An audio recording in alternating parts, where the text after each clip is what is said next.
இதுக்கு முன்னாடியே நம்ம சேனல்ல இந்த ரெசிபி போட்டிருக்கேன்னு தெரியல. ஆனா என்னோட ஆல் டைம் ஃபேவரட் அப்படின்னா இந்த முட்டை சாதம் தான். நம்ம ஸ்கூல் படிக்கும் போதெல்லாம் இதுதான் நமக்கு எப்பயுமே லஞ்ச் பாக்ஸா இருக்கும். இன்னைக்கு இந்த ரைஸை நம்ம எப்படி பண்ணலாம்னு பார்க்கலாமா?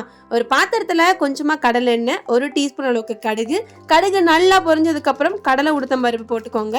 என்கிட்ட இன்னைக்கு உளுத்தம் பருப்பு இருக்கு. 1 டீஸ்பூன் ஃபுல்லா போட்டுட்டு ஒரு பெரிய சைஸ்ல உள்ள பெரிய வெங்காயத்தை நல்லா குட்டி குட்டியா சாப் பண்ணி இதுல ஆட் பண்ணிக்கிறேன். இது கூட அப்படியே ஒரு 1/4 டீஸ்பூன் அளவுக்கு உப்பு சேர்த்து நல்லா வதக்கிக்கோங்க. உப்பு நீங்க வெங்காயம் போடும்போதே போட்டுட்டீங்கன்னா சீக்கிரமா வதங்கிடும். ஒரு கோல்டன் கலர் வர வரைக்கும் இந்த மாதிரி நல்லா வதக்கிக்கலாம். இப்போ ஒரு 1/4 டீஸ்பூன் அளவுக்கு இஞ்சி பூண்டு பேஸ்ட் போட்டிருக்கேன். இதையும் போட்டு நல்லா பச்சை வாசனை போனதுக்கு அப்புறம் ஒரு 2 சின்ன தக்காளியை 4ஆ கட் பண்ணி இதுல ஆட் பண்ணிக்கிறேன்.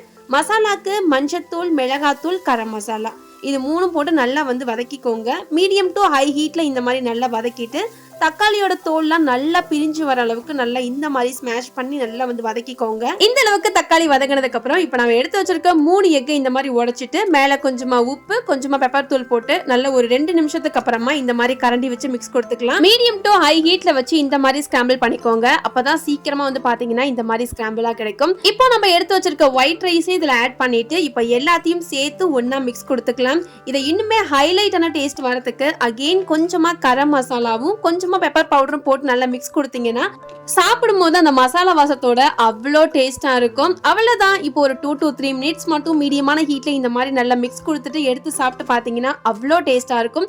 ஃபைனல் டச்சுக்கு கறி லீஃப், கொத்தமல்லி லீஃப் எல்லாம் போட்டுக்கோங்க. அவ்வளவுதான். அப்புறம் என்ன, டேஸ்டியான ஒரு எக் ரைஸ் ரெடி ஆயிடுச்சு. கண்டிப்பா லைக் பண்ணி ஒரு ஃபாலோ கொடுத்துருங்க. பை.